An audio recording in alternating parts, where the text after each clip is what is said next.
चतुर्भुज जगन्नाथ कण्ठशोभितकौस्तभ पद्मनाभ वेदगर्भ चन्द्रसूर्यविलकना जगन्नाथ लोकनाथ नीलाद्रीश परहरि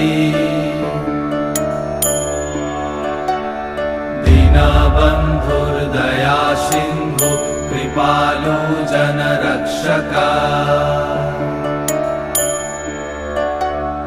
कम्बुपाणि चक्रपाणि पद्मनाभ नरोत्तम जगत्तं पालको व्यापी सर्वव्यापी सुरेश्वर।